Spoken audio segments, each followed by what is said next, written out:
This lady you see here is called Anne Mwangangi. She went viral after Brian Chira's death in 2024. She is the one who prepared him for his final journey. She is a mortician. For those of you that don't know what mortician is, let me tell you in layman's term. Kwa sababu hii story ni kali sana. Hii ni kali.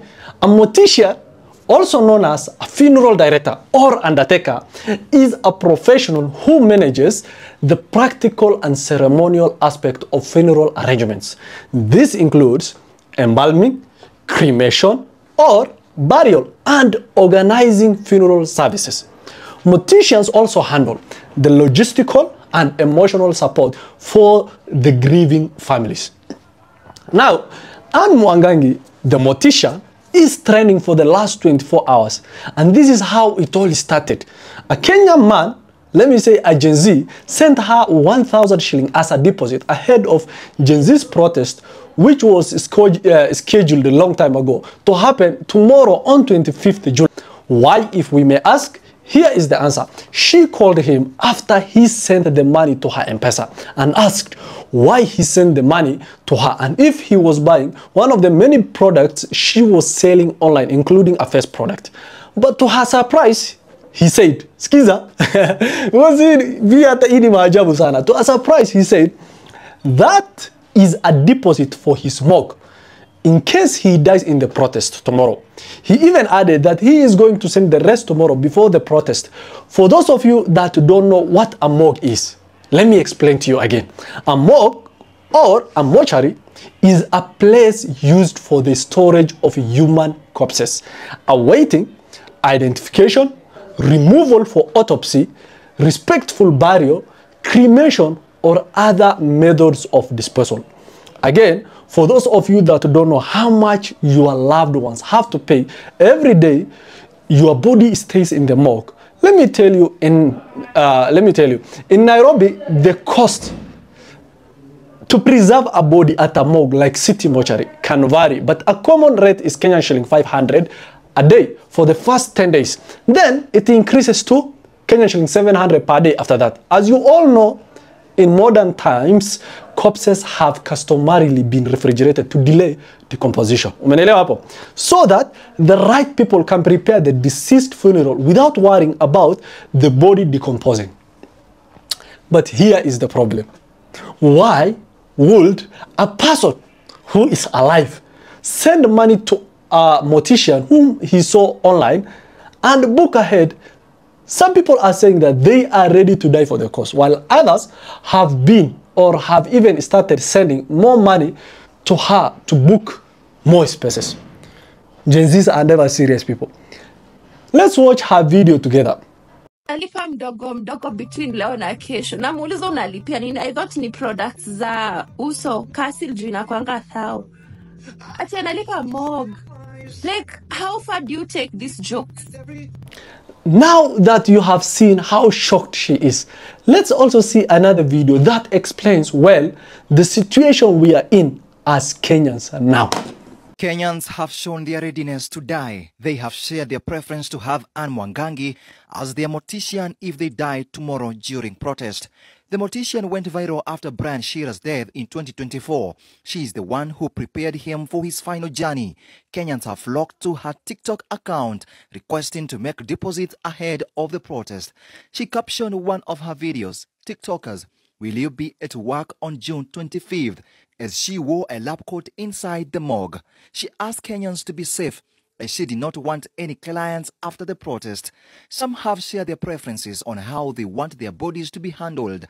A Kenyan man shocked netizens when he shared a deposit of 1,000 Kenyan shillings with Anne just in case he dies. She revealed the details of the M-Pesa messages during one of her TikTok live streams and claims that youths are now interested in morgue bills and storage. What is your view? Let me know in the comment section. Some are even angry like this man to the point they are saying if it is possible that he would love to be put in the same room with the President William Ruto, and he goes ahead and narrates what he will have done to him. What made me laugh is the fact he says everything with a straight face. bro hana emotion, acheki, he's just, you think he's serious. One of the things he says is nitafinya yeye esophagus. Let's watch the video together. Mimi naye nikiweza wekwa tu rumu moja na Bwana Ruto Sakaya, naweza mfinya esophagus, nifinye tu hivi na mkono kabisa na makucha, nifinya kabisa ashindwe kupumua, nifinya kabisa nihakikisha ameshindwa kupumua mpaka anyambe, alafu akunie. Akisha akunia, nikiona ni kama ameanza kufanya hivi macho hivi, na wacha anafanya hivyo, ikienda kuzima na achilia, anarudi tena. Nikiona ametoa macho mzuri hivi tena nafinya tena. Mpaka nihakikisha jamaa amesikia uchungu wenye Wakenya wanapitia ndani saa hizi. Even Tanzanians have given up on us. They are saying Gen Z's ya Kenya sio binadamu. They don't fear death. Before I show you the video, don't forget to become part of the family. Subscribe so that you become the first person who gets to watch any video that I post. Now, let's watch together how Tanzanians are also shocked and why they think the Gen Zs of Kenya are not to be messed with. Mwanangu, Gen Z wa Kenya sio binadamu. Kwa nini? Bro, Gen Z sio binadamu. Why? Si unajua wamepanga kufanya maandamano siku ya kesho? Ndio. Na wamepanga kwamba wataleta maandamano, wanaita we cannot wait for Wednesday. Ndio. Wednesday is Thursday. Ala. And Thursday is Thursday. Okay. Bwana, jana mitandaoni kwa kumewaka moto sana. Ndio. Kuna huyu mortician anaitwa Anne Mwangangi. Mtoto mrembo sana. Ni mortician? Ni mortician, bro. Alright. Anadili na mili iliyofariki ama adili na mfu. Maiti. Alright. Anakutengeneza vizuri, kama kwa mfano ulipata accident ukaumia, atakupiga makeup yani unakaa tu fit yani. Unajua? Kabla uzikwe. Alright. Anakutengeneza, she's a mortician, and she loves her work and she is beautiful, bro. Alright. Yani mtoto mrembo ajabu. Nikajiuliza, kwani anapenda kucheza na nini ambapo anakuwa mortician? Si angekuwa anafanya tu kazi nyingine? Lakini nikajiambia niye mwenyewe. To each their own. Bwana, Gen Z bwana wakaanza kumtumia Mwangangi pesa.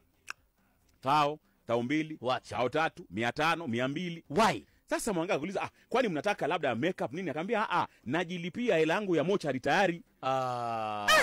Akauliza, nyi watu, you guys are joking too much. Sema najilipia tayari. Serious? Manake mimi tarehe 25 babangu atapa milioni 2. That's humor in it. Bro. Serious? Bro. Gen Z joke too much, bro. Kwamba wanajilipia hela yao mochwari, in case of anything, watalipa. Wasisumbue familia. Bro, mwingine ashajiandikia mpaka nini? Ashajiandikia mpaka urology. Amina Rabaa. Ndio. Amina Rabaa yule. Unafahamu? Ashatengeza portrait yake ambayo itawekwa pale kwenye sanduku yake. Si ndo nakushow, bro. Serious? But why? Bro, hawa si binadamu. Si kesho ni siku tu kama siku nyingine. Ni siku ambayo Wakenya wana demonstrate their constitutional right. Peacefully. Lakini nashangaa kwa nini wamejiandaa hivyo. Mimi najishangaa. Kwa nini wamejiandaa hivyo? Noma sana. Wow. Alafu Kenya, hizi dark jokes mazee ni too much. Na kuna kitu kinaitwa power of your subconscious mind. The law of positivity. Wakati unachifikiria sana. Unajua bro, akili ya binadamu ndio haijui kuseparate mazuri na mabaya. The human body, the human brain doesn't know a bad and a good thing. It is your conscious ndio inajua kitu nzuri au mbaya. So anytime you think of yourself kwamba unaenda mochwari 2025, the brain itakwambia na itaifathom na itatengeneza. Itafanya ulimwengu itengeneze mazingira yako ya kwenda kwa Mwangangi. Sio kama tunaelewana? Lakini akili yako ukipanga kwamba utaenda maandamano ya amani, urudi kwenu upige sima na sukuma, bwana hivyo ndio ulimwengu utafanya nini? Utakupa jinsi unavyofikiria. I think the Gen Z is communicating something. Ina communicate kwamba of course we are fighting for our rights. Pigo tena zaidi. Lakini jamani, tuwe tunapofika kwenye maandamano, tunaporudi nyumbani turudi in one piece. Pigo tena zaidi. Isiwe kwamba baadhi yetu wamekuja maandamanoni, wamehusika kwenye maandamano. Manake kesho tunaadhimisha mwaka mmoja baada ya kile kilichofanyika mwaka jana, same time, same date. Pigo tena zaidi. Wakapoteza uhai baadhi ya vijana. Na kuna wengine ambao hawajaitembea mpaka leo. Na kuna wale ambao hawajulikani walipo mpaka leo. So what the Gen Z is trying to communicate to the government ni kwamba we are appealing to you kama serikali and the government of the day, to protect and you make sure that tunapokuja maandamanoni, tunapo demonstrate our constitutional right, tunaomba mtupatie usalama wa kutosha. Maandamano yetu yasikuwe infiltrated na goons. Maandamano yetu yawe ya amani kama ilivyo kwenye sheria, na tunaporudi nyumbani turudi nyumbani in one piece. Bwana, ndio apili yetu hapo Maskani 47. Bwana, kama utaaga nyumbani kesho, kama unaamua kwenda maandamano, nenda maandamano ya amani. Correct. Usibebe silaha, usibebe mawe, beba tu labda maji ya kunywa, labda kama na bendera Kenya utakubeba. Bwana, fika pale, peleka petition yako jinsi sheria inaruhusu, rudi nyumbani in one piece. Na wewe kijana ambaye itakuwa umelipwa na mwanasiasa kuja kuinfiltrate maandamano ya watu na kuja kuvunja mali za watu, Bwana Mungu akuone na jicho baya. Jamani, haipendezi. Jamani, tuna taifa letu moja ambalo sote hatuna lengine. We belong. Na tunaomba kwamba kila anayeamua kufanya kitu, as long as it is within the confines of the law, aruhusiwe afanye, na akimaliza aende nyumbani salama wa salmin. Na wewe kama umelipwa, jamani, ujue kwamba unapoenda vitani afua ni mbili. Naam. Kuharibu ama kuharibikiwa, kuumiza ama kuumizwa, kuua ama kuuliwa. Kwa hiyo jamani, we are trying to make you understand kwamba tunataka kila mmoja afanye kile ambacho anataka kufanya, bora yupo ndani within the confines of the law. Sheria. Wanasema Wadigo pale maneno ya Denyenye.